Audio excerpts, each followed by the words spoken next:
Hey guys, KYT here doing a quick video.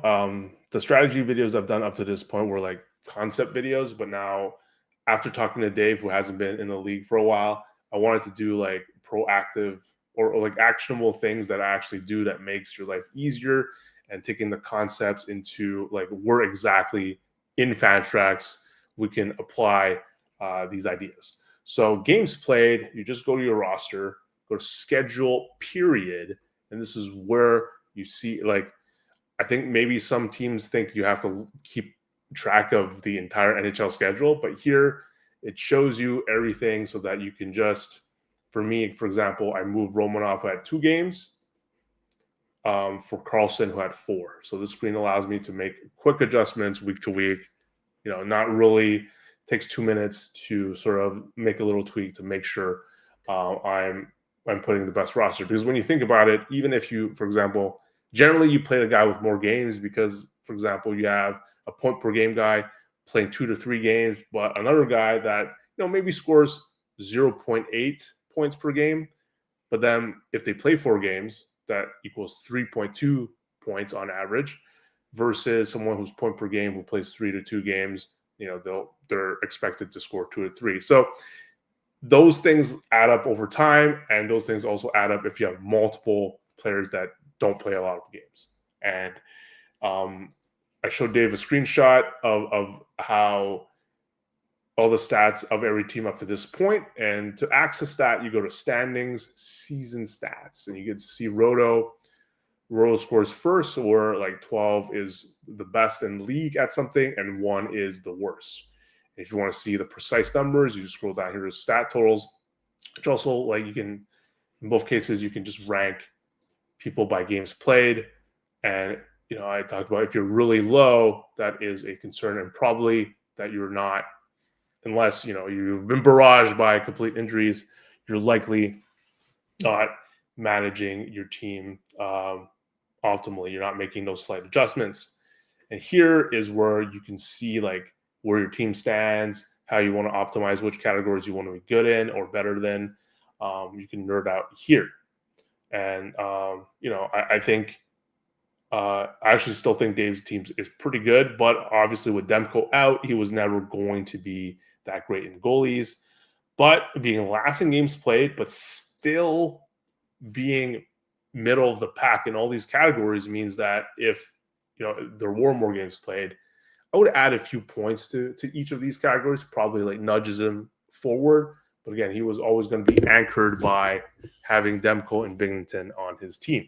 Now, in the last video, I talked about how you have to be careful reading too much into these categories because some of them are very volatile. For example, I showed that Jake, even though he was last, now he's up to second to last, in plus minus, he was still winning that category 40% of the time. So it doesn't really matter for some of these categories as much as the others if it's very volatile.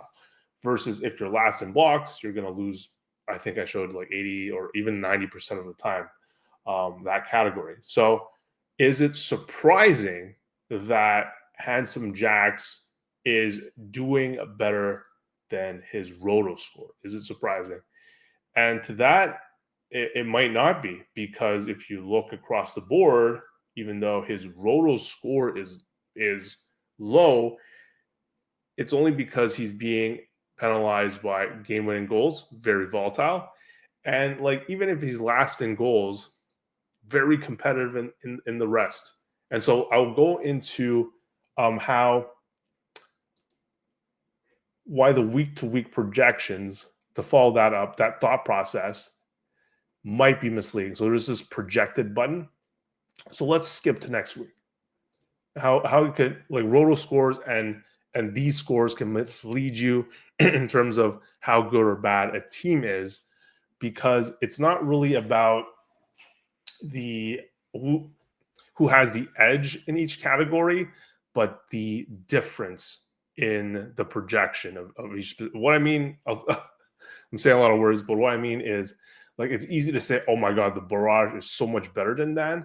But when it comes to, when you look at the actual differences of each category, right, it means that maybe I'm favored to beat Dan like 55% of the time in goals because there's only 2 goals difference, 55% in assists. So like each category here, I'm a slight coin flip ahead of Dan, but this 8-2-1 just shows like what the average projected scenario, which again, grain of salt because of Fantrax projection, but it's like we're giving too much weight sometimes in these average scores when in reality, what will tell you what if we run the simulation 10,000 times is to look at the difference in projection. So here, by looking at these differences, it tells me that I'm beating Dan actually not like 8-1 dominant, but I'm beating him every category maybe 55% of the time.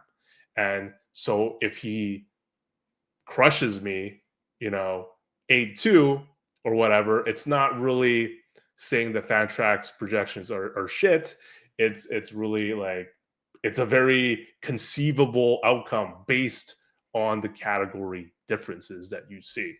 So like even here, the heavy loots 10-0-1, like you can see like there can easily win a lot of these categories given the actual stat differences. So even here, right, like if we just look at this, I don't know why there's no GPT. Probably Fantrax hasn't updated up until next week completely. But to me, this is like actually quite competitive, right?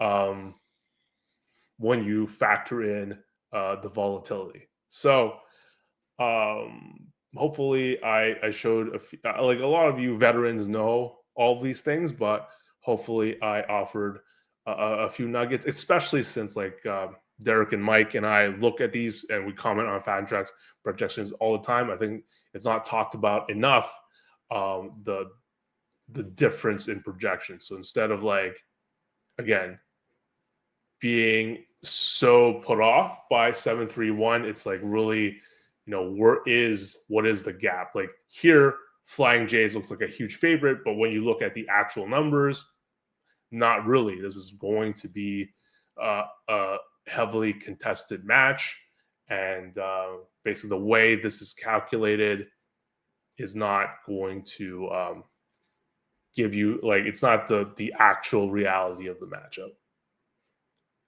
Thanks, guys.